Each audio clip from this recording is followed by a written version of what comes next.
Assalamualaikum warahmatullahi wabarakatuh. Kali ini kita akan lanjutkan kuliah kita pada bab alkil halida. Nah, bicara tentang alkil halida nantinya, atau biasanya alkil halida itu disimbolkan dengan Rx. Senyawa ini disebut juga dengan senyawa organohalogen. Nah, reaksi yang akan kita bahas pada bab ini adalah bicara tentang reaksi substitusi dan eliminasi. Sebelum kita masuk pada reaksi substitusi dan eliminasi, nah, kita akan lihat kenapa reaksi substitusi dan eliminasi itu dilakukan secara bersamaan pada alkil halida. Nah, alasannya adalah karena memang reaksi ini disebut dengan reaksi yang bersaingan.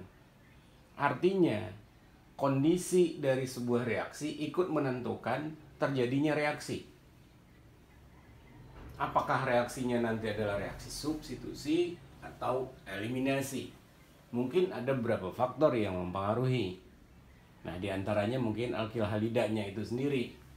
Nanti bisa kita golongkan primer, sekunder, apa tersier. Nah, itu juga ikut menentukan apakah nanti cenderungan reaksinya itu adalah substitusi ataupun eliminasi.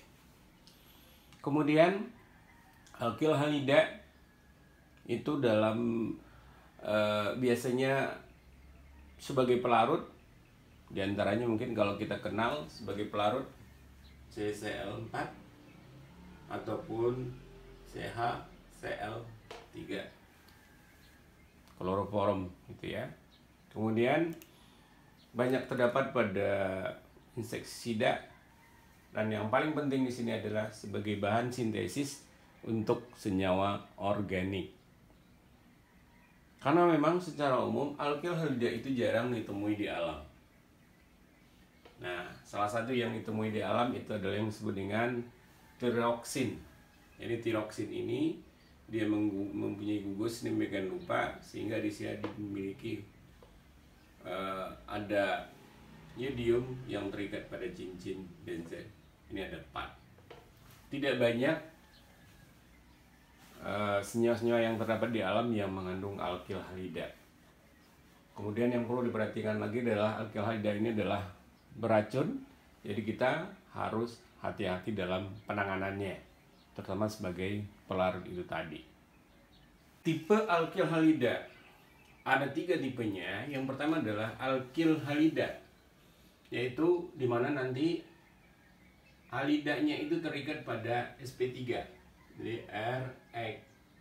Ini kalau kita lihat ini adalah sp3. Kemudian aryl halida, nah tentu di sini dia halidanya itu memang terikat pada sp2, cuman khusus untuk atau pada cincin benzen dalam hal ini. Ya, jadi kalau kita lihat yang ini terikat pada cincin benzen. Kemudian yang disebut dengan yang ketiga adalah halida vinilik, di mana pada halida vinilik halida itu terikat pada sp2. Seperti yang kita tahu ini adalah sp2, karbon sp2 atau karbon berikatan lengkap. Tetapi di sini karbon berikatan lengkap itu dia mengikat Cl atau Br atau yang lain ya. Jadi demikian. Kalau secara umum bagaimana pengikatannya, berarti alkil halida itu adalah dia halidanya terikat pada sp3. Kalau aryl halida, halidanya itu terikat pada sp2 tapi khusus pada benzen. Kalau sedangkan halida vinilik adalah pada sp2 selain daripada benzen.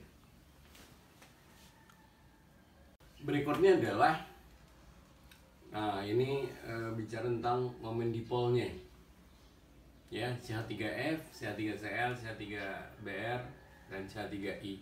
Dan secara umum ini termasuk pada senyawa yang polar ya. Dan kalau kita lihat kenapa dia umumnya dia akan polar, karena memang F itu atau senyawa unsur dari X atau halida itu dia memiliki keelektronegatifan yang lebih besar. samping itu juga contohnya adalah I, walaupun keelektronegatifannya tidak terlalu besar tapi dia mudah untuk dipolarkan, sehingga sinyal ini secara umum dia akan lebih polar. Kemudian CX dalam hal ini merupakan gugus fungsi. Ya, artinya di sini adalah seperti yang kita tahu bahwa gugus fungsi itu tempat kereaktifan kimia atau tempat terjadinya reaksi. Jadi nanti yang akan kita lihat itu reaksi-reaksi yang terjadi tentu justru adalah di CX-nya ini. Ya. Reaksi yang akan kita bahas itu hanya pada alkil halida, karena dalam hal ini kita menggunakan alkil halida. Kenapa? Karena seperti yang kita tahu bahwa halida pada alkil halida, halidanya itu terikat pada karbon sp3. Sementara pada ARX atau alkil aryl halida dan halida fenilik, dia itu terikat pada karbon sp2. Nah, seperti yang kita tahu bahwa karbon sp2 ini jauh lebih kuat dibandingkan dengan sp3. Nah, makanya yang akan kita lihat itu hanya pada karbon sp3-nya saja. Berikutnya adalah sifat fisis alkana terhalogenasi. Nah, berdasarkan pada tabel yang Anda bisa lihat di sini bahwa ternyata kalau di sini adalah klorometan, diklorometan, triklorometan, dan tetraklorometan. Ya.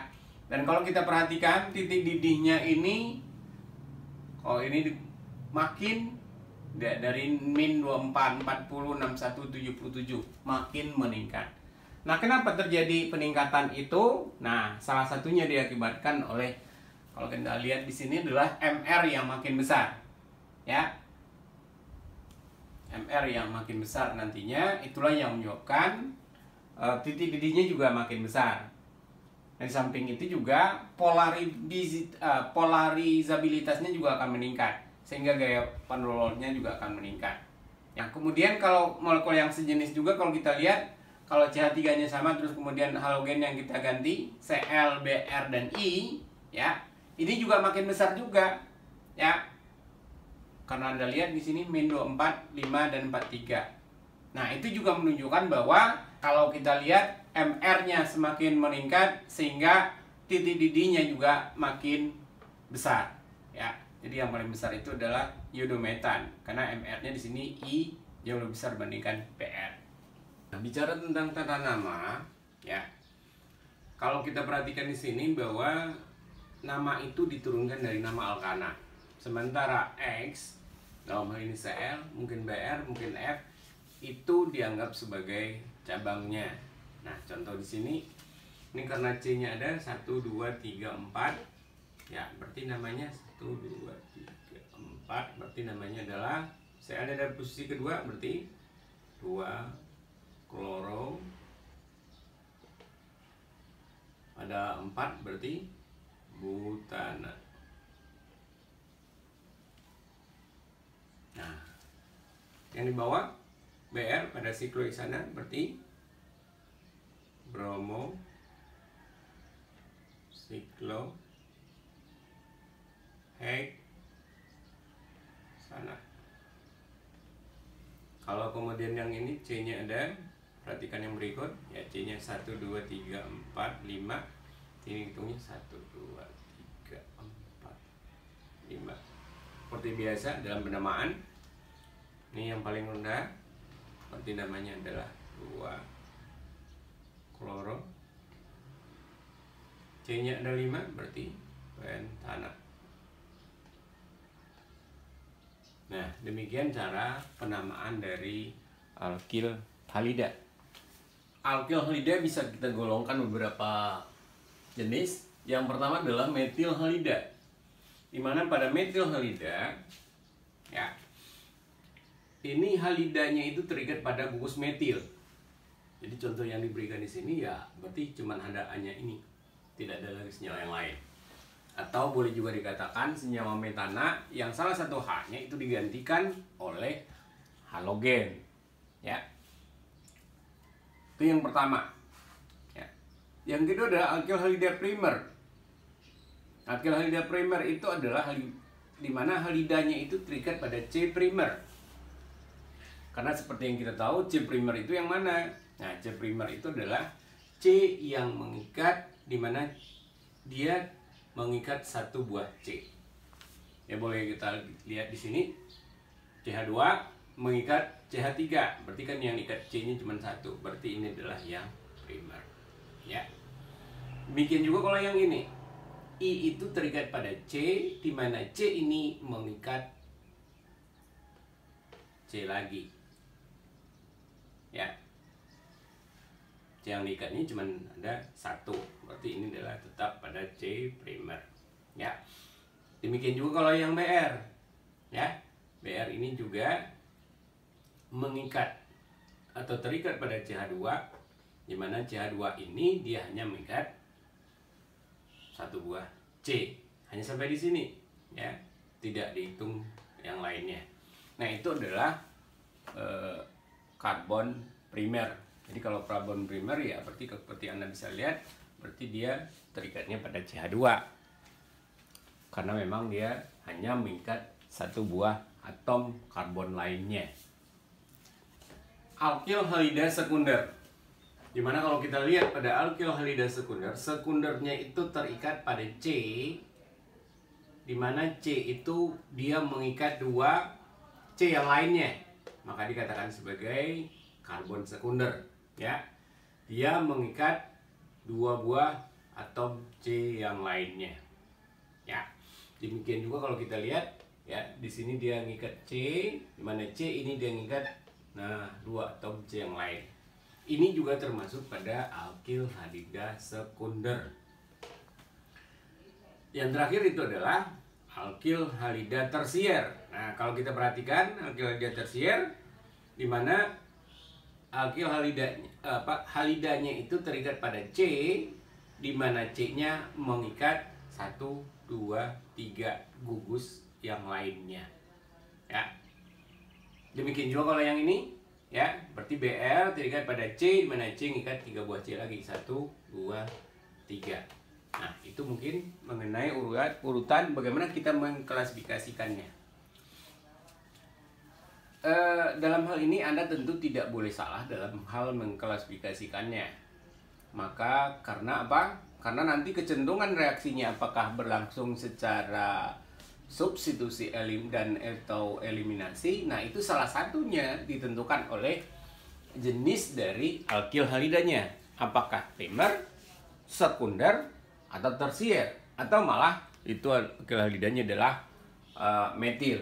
Maka dari itu Anda harus benar-benar yakinkan sudah benar dalam hal penentuan alkil halidanya. Penamaan atau pengklasifikasian dari alkil halida. Nah, silakan Anda tuliskan jenis alkil halidanya dari contoh yang ada di sini. Apakah primer, sekunder, atau tersier, atau malah senyawa tersebut adalah metil. Ya, ini untuk tugas. Sekarang kita tinjau dulu reaksi secara umum. Ya, reaksi substitusi. Yang pertama, ya, pada reaksi substitusi seperti yang mungkin Anda juga udah pelajari di SMA, namanya substitusi itu adalah penggantian.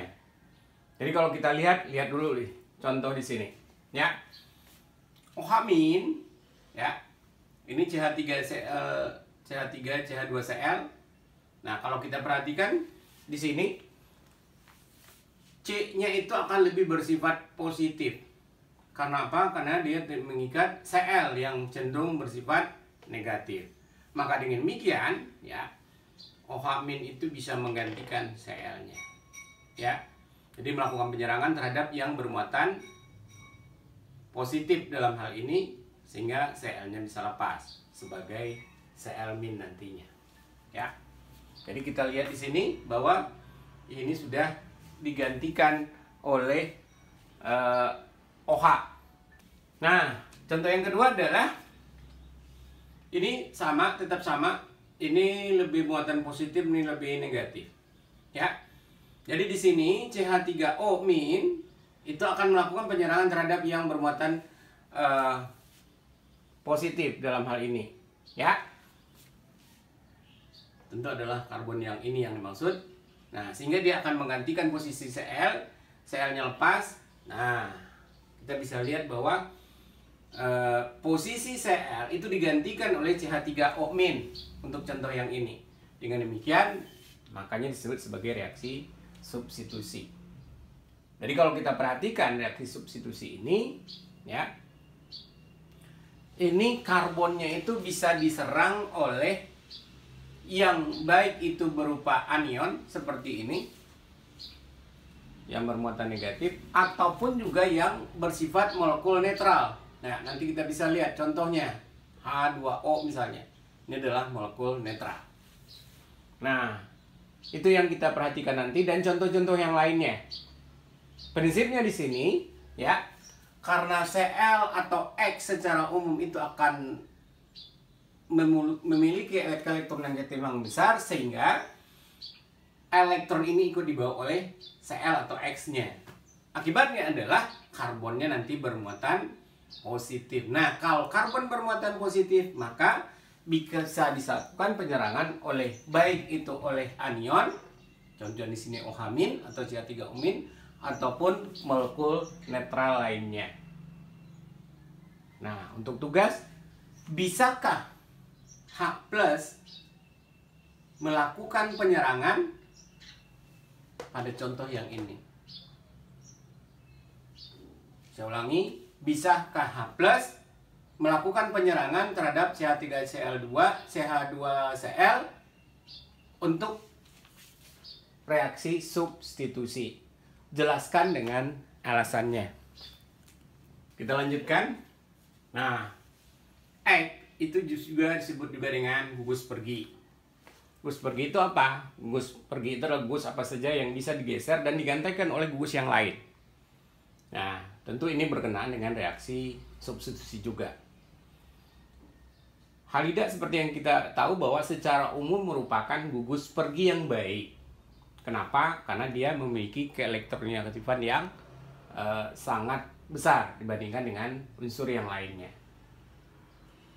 Kemudian juga halida itu merupakan basa yang sangat lemah, ya, basa yang sangat lemah. Sedangkan OH- itu adalah gugus pergi yang tidak baik atau gugus pergi yang buruk gitu. Mungkin seperti yang Anda tahu bahwa kalau ingat ya, dari segi keasaman maka yang paling asam itu adalah Hi dibandingkan yang lain. Artinya adalah imin merupakan basa yang sangat lemah dibandingkan dengan yang lain. Ya, itu mungkin yang perlu diperhatikan. Kemudian kalau kita perhatikan lagi, F- itu adalah basa yang lebih kuat dibandingkan dengan yang lain. Jadi kalau seperti yang kita tahu bahwa dari segi keasaman tentunya HF, HCl, HBr, dan Hi. Nah, ini kan keasamannya makin besar. Ya. Hi yang paling besar. Yang paling keasaman yang paling kecil adalah HF. Artinya juga adalah bahwa ketika dia sudah lepaskan berarti imin, ya, dari segi kebasaan itu lebih kecil kebasaannya dibandingkan Br-, dibandingkan dengan Cl-, dibandingkan dengan F-. Artinya di sini adalah bahwa F- itu adalah basa yang lebih kuat dibandingkan dengan halida yang lain. Nah, karena itulah F bukan merupakan gugus pergi yang baik. Jadi yang sering kita akan pakai dalam reaksi ini nanti adalah hanya gugus perginya berupa Cl, Br, dan I. Selanjutnya kita bahas adalah nukleofil. Nah, nukleofil atau pencinta nukleus dilambangkan dengan begini, ya. Kemudian apa itu nukleofil? Nukleofil itu adalah spesies yang menyerang alkil halida dalam reaksi substitusi. Artinya adalah reaksi yang digunakan dalam reaksi substitusi. Yang perlu diingat adalah di sini dalam reaksi substitusi, nah itulah yang disebut dengan nukleofil. Kalau dia bukan dalam reaksi substitusi maka bukan disebut sebagai nukleofil. Nah, dalam contoh yang sebelumnya mungkin kita bisa lihat bahwa OH- dan CH3O- itu adalah merupakan nukleofil. Syaratnya sebenarnya nukleofil itu, ya, nukleofil itu dia punya pasangan elektron menyendiri atau pasangan elektron bebas yang nanti digunakan untuk berikatan. Dan nukleofil biasanya atau umumnya itu adalah bersifat anion. Seperti sebelumnya, OR- ya, CH3O misalnya, atau OH-, atau bisa juga Cn-, bisa juga Br-, bisa Cl-, dan lain-lain. Ya, intinya di sini adalah dia bermuatan negatif atau anion. Tetapi bisa juga molekul netral, contoh H2O. Nah, kenapa H2O juga bisa berperan sebagai nukleofil? Karena memang H2O, terutama O-nya di sini dia punya pasangan elektron bebas. Itulah yang akan digunakan untuk berikatan nantinya. Demikian juga dengan CH3OH, ada O-nya. Nah, ini juga CH3NH2. Ya, amina ini juga bisa berperan sebagai nukleofil karena memang dia punya pasangan elektron bebas yang digunakan nanti untuk berikatan. Nah, substitusi yang diakibatkan oleh adanya reaksinya dengan sebuah nukleofil, nah itu yang disebut dengan substitusi nukleofilik yang nanti akan kita bahas pada pokok bahasan berikutnya. Nah, itu kalau kita bicara tentang nukleofil. Nah, lawan dari nukleofil itu disebut dengan elektrofil, ya. Elektrofil berarti dia bermuatan positif atau disebut juga dengan bermuatan positif.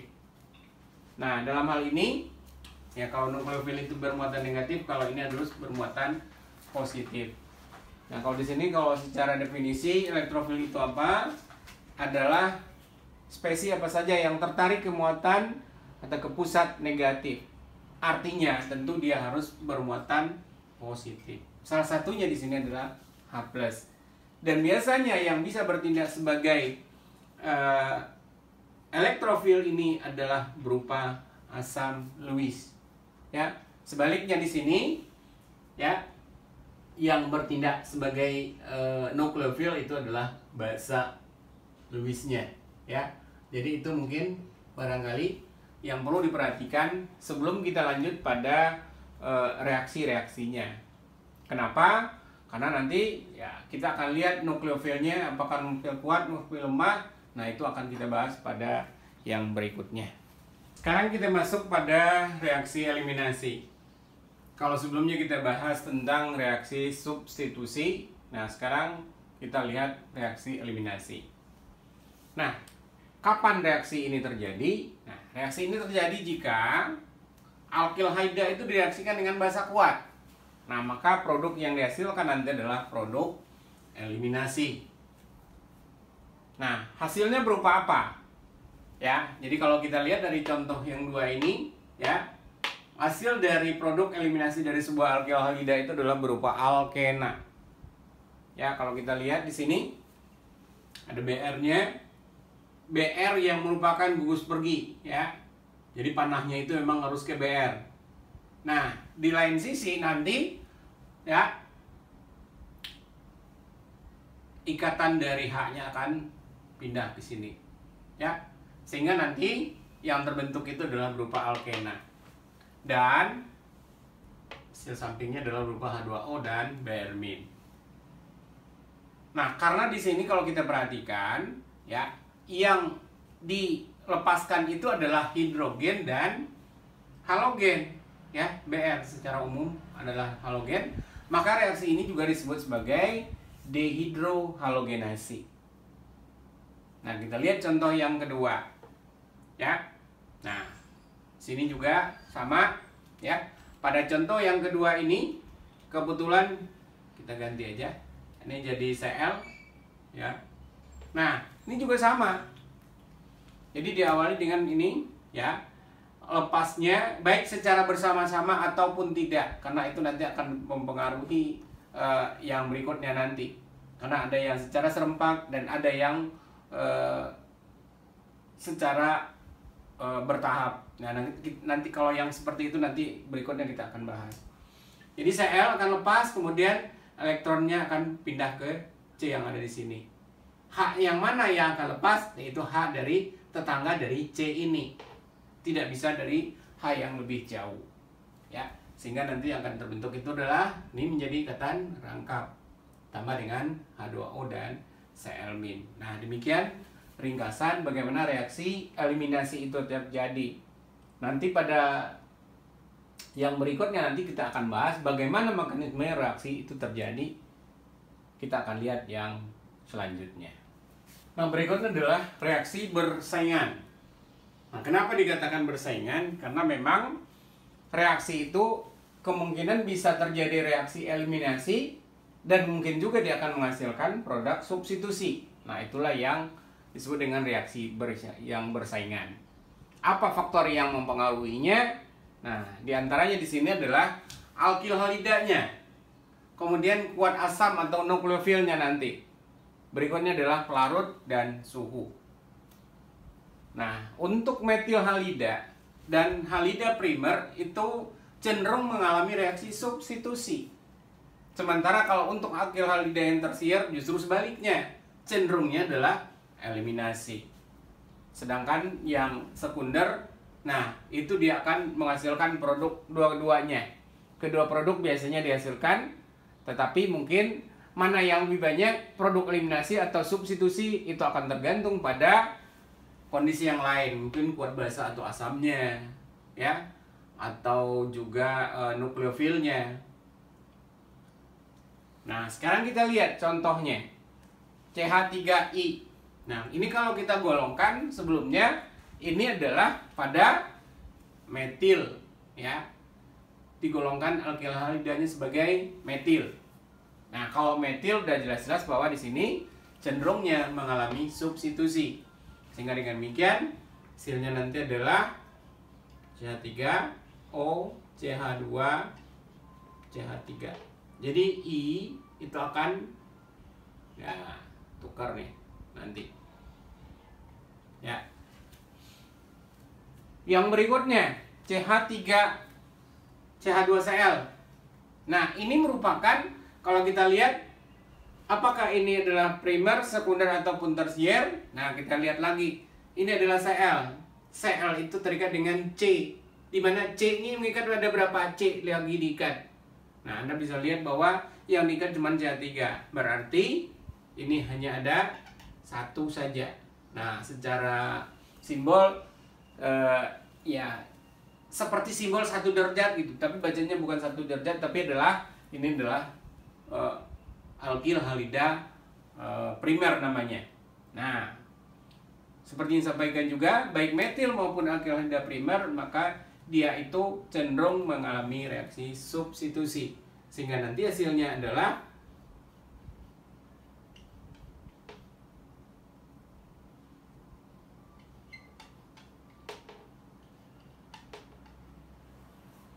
ya, dia akan membentuk, kalau di sini tentu dia akan membentuk ether nantinya, ya. Jadi ini dua contoh, di mana contoh pertama itu adalah alkil halidanya berupa metil, sedangkan yang kedua adalah alkil halida primer.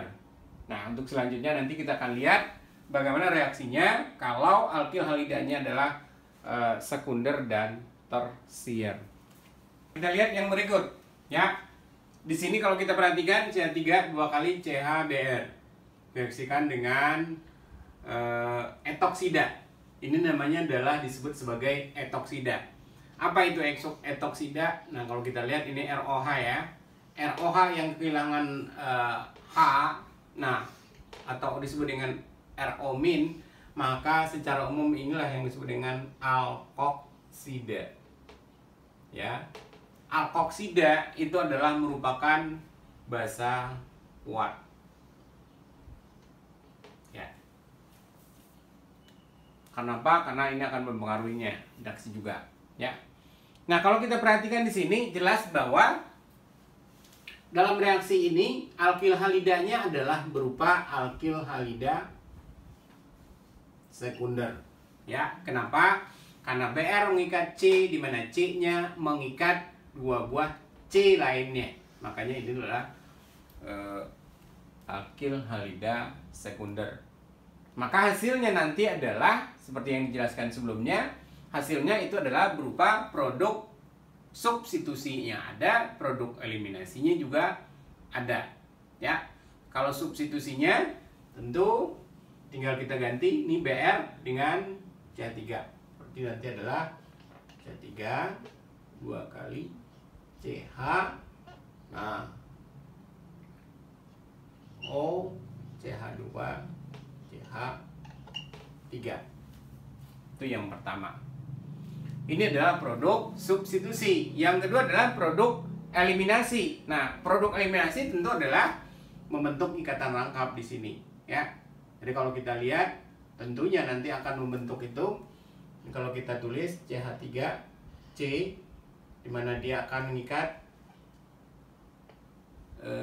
CH3 lagi di sini, ya.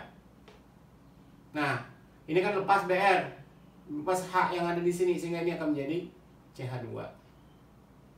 Ini masih ada H-nya. Berarti ini adalah berupa alkena. Nah, itu yang walaupun secara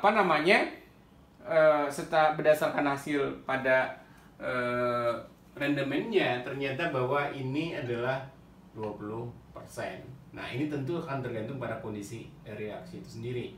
Sedangkan ini adalah 80%. Ya. Kalau kita lihat lebih lanjut ternyata bahwa ini adalah suhunya adalah 25 dan menggunakan etanol. Ya. Dan nanti kalau kita perhatikan lebih lanjut mungkin CH3CH2O min, nah itu kita akan lihat lagi. Nah, kalau berdasarkan kebasaan dia akan lebih basah sebenarnya. Ya, basahnya adalah basah yang kuat. Tetapi itu mungkin nanti yang berikutnya kita akan bahas itu. Yang berikutnya adalah contohnya senyawa yang kedua, yang ini. Ya. Dan kalau kita perhatikan, berarti alkil halida kalau kita golongkan seperti yang tadi, berarti ini adalah Cl. Ya. Cl ini terikat dengan C. C-nya mengikat pada berapa C di sini? 1, 2, 3. Sehingga kita bisa golongkan bahwa ini adalah alkil halida tersier. Nah, tadi kita udah sampaikan bahwa kalau itu adalah alkil halida tersier, maka yang dominan atau yang umum yang akan terjadi itu adalah reaksinya adalah reaksi eliminasi. Ya, sehingga nanti hasilnya adalah CH3C CH3. Nah, nih. Kalau di buku dikatakan bahwa ini adalah 95%. Ya, artinya masih memungkinkan untuk yang 5% lagi untuk reaksi substitusi. Kalau reaksi substitusi hasilnya nanti adalah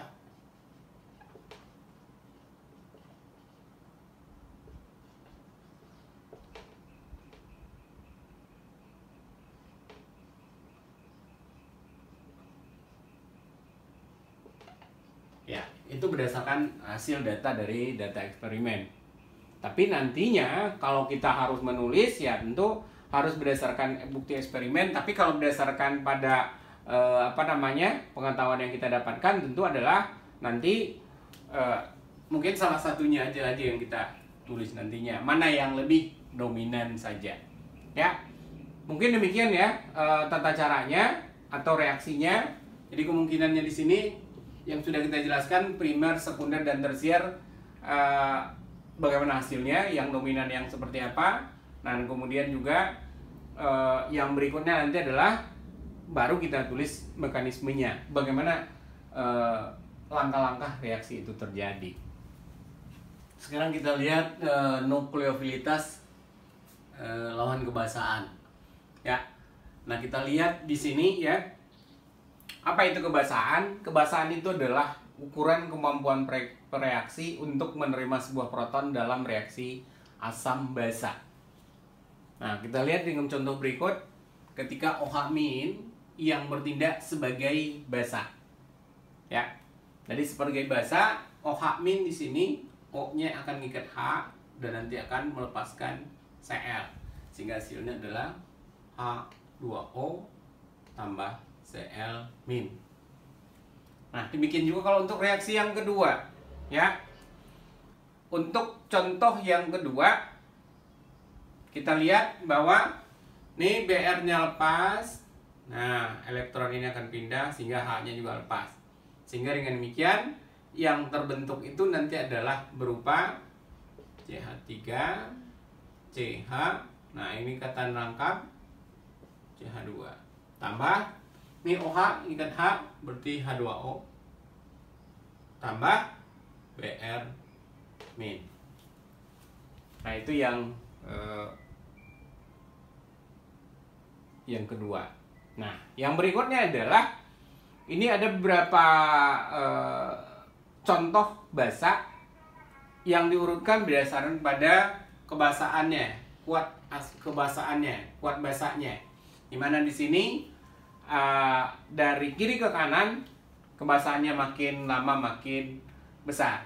Dimana di sini adalah yang paling rendah kebasaannya itu adalah I-, Br-, Cl-, kemudian molekul netral di sini ROH, H2O ya, kemudian Cn-, baru OH- dan OR-. Dimana di sini OH- dan OR- itu digolongkan sebagai basa kuat. Nah, itu yang perlu diperhatikan. Mana yang digolongkan sebagai basa kuat dan mana yang digolongkan sebagai nukleofil kuat. Kenapa? Karena basa kuat ya, kemudian ini yang basa lemah misalnya, nah itu nanti reaksinya akan berbeda. Ya, walaupun dia sama-sama misalnya reaksinya adalah sama-sama eliminasi, tapi untuk eliminasinya nanti akan berbeda. Misalnya kalau basa kuat seperti ini, maka dia akan mengalami reaksinya disebut dengan E2. Sedangkan untuk yang ROH ya, basa lemah seperti ROH ataupun H2O, nah itu reaksinya justru mengalami reaksinya adalah E1 dan mekanismenya nanti akan berbeda. Mungkin untuk lebih jelasnya kita akan lihat nanti pada mekanismenya. Selanjutnya adalah bicara tentang nukleofilitas. Nah, secara definisi dikatakan itu adalah kemampuan bereaksi untuk terjadinya reaksi substitusi. Nah, kalau kita lihat di sini OH-, seperti yang disampaikan sebelumnya juga dia bisa bertindak sebagai nukleofil kalau reaksinya adalah reaksi substitusi. Nah, kalau di sini kita lihat ya OH- tadi. Nah, nanti yang lepas itu berupa Cl-, sehingga nanti CH3, CH2 mengikat OH, nah nanti akan lepaskan Cl-. Ini bisa kita lihat ada beberapa nukleofil ya, yang disusun berdasarkan urutan kenaikannya, di mana di sini H2O nukleofil lemah, ROH juga nukleofil lemah, Cl-, Br-, OH-, kemudian OR-, I-, dan Cn-. Ya, mungkin yang biasa disebut sebagai nukleofil kuat misalnya di sini adalah I- dan Cn-. Ya. Nah, sekali lagi itu perlu dipahami mana yang nukleofil kuat dan mana yang nukleofil lemah. Ya. Kenapa? Karena nanti itu juga akan mempengaruhi jalannya reaksi. Apakah reaksi itu akan berjalan melalui jalur reaksinya nanti kita sebut dengan SN2, atau reaksinya akan berlangsung secara SN1. Kalau SN2 ini berarti dia berlangsung secara serempak, sedangkan SN1 dia berlangsung secara bertahap. Untuk lebih jelasnya mungkin nanti akan kita jelaskan bagaimana mekanisme itu terjadi. Nah, barangkali untuk pengantar reaksi substitusi dan eliminasi kita sampaikan saja sampai di sini dulu ya. Untuk selanjutnya kita nanti akan bahas bagaimana mekanisme reaksi terjadi ya. Nanti yang akan kita bahas itu adalah reaksi SN2 dan SN1, kemudian E2 dan E1. Nah, bagaimana proses terjadinya reaksi atau mekanisme reaksi nanti akan kita lihat di situ ya. Untuk topik ini kita cukupkan sampai di sini ya. Kita tutup dengan baca hamdalah. Alhamdulillahirabbil alamin. Assalamualaikum warahmatullahi wabarakatuh.